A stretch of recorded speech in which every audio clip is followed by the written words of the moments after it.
Tadi di kelas sempat dibahas tentang dinamika partikel, tapi nggak cuma Newton, ada gaya gesek, gravitasi, bahkan tension. Pusing juga ya ternyata. Iya, tadi pas bahas benda di bidang miring itu, kok bisa ya kita hitung semua gayanya? Nah, itu dinamika partikel yang agak lebih kompleks, tapi santai aja, konsep dasarnya tetap. Gaya-gaya yang bekerja menentukan bagaimana gerak suatu benda. Coba deh satu-satu. Misalnya, gaya gesek. Itu yang bikin benda susah gerak kan?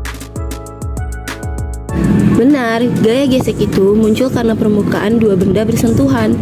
Ada dua jenis, gesek statis dan gesek kinetik.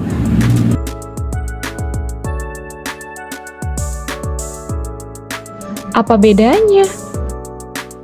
Gesek statis itu saat benda belum bergerak, dia nahan gerakan awal. Sedangkan gesek kinetik itu saat benda udah gerak, dia kayak ngerem gerakan itu.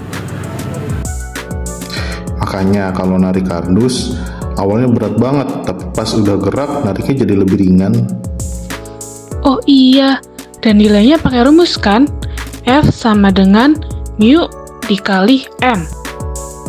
Yes, di mana F itu gaya gesek, mu itu koefisien gesek atau beda tiap permukaan, N itu gaya normal alias tekanan permukaan.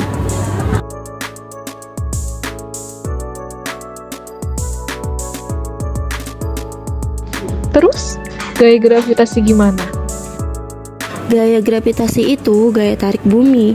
Rumusnya Wake sama dengan massa dikali gravitasi.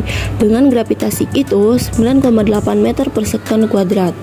Jadi kalau massa kamu 50 kg, beratmu itu 50 dikali 9,8 sama dengan 490 Newton.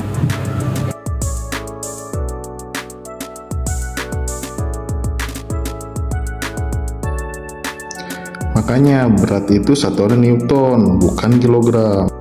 Oke, terus tension tadi itu apa?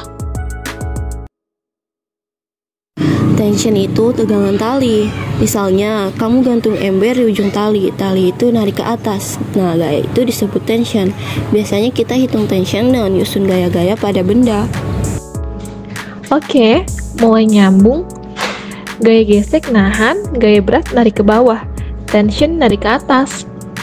Kalau benda muter, gimana? Nah, itu masuk ke gaya sentripetal. Misalnya, mobil belok di tikungan atau bola diikat tali dan diputar. Gaya yang bikin benda tetap di lintasan melingkar itu disebut gaya sentripetal. Rumusnya F sama dengan M dikali V kuadrat per R.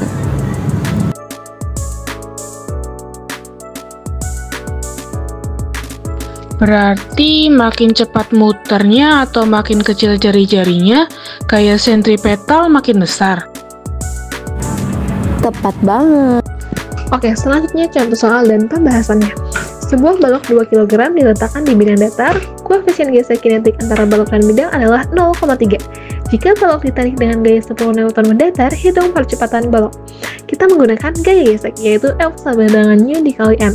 0,3 dikali buka kurung 2 dikali 9,8 sebagai gravitasi tutup kurung sama dengan 0,3 dikali 19,6, hasilnya 5,88 Newton sebagai gaya gesek.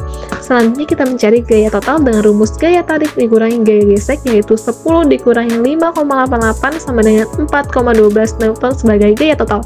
Selanjutnya percepatan, yaitu A sama dengan F dibagi M sama dengan 4,12 dibagi 2, hasilnya 2,06 meter per sekon kuadrat. Oke, jawaban dari soal tersebut, percepatan balok adalah 2,06 meter per sekon kuadrat.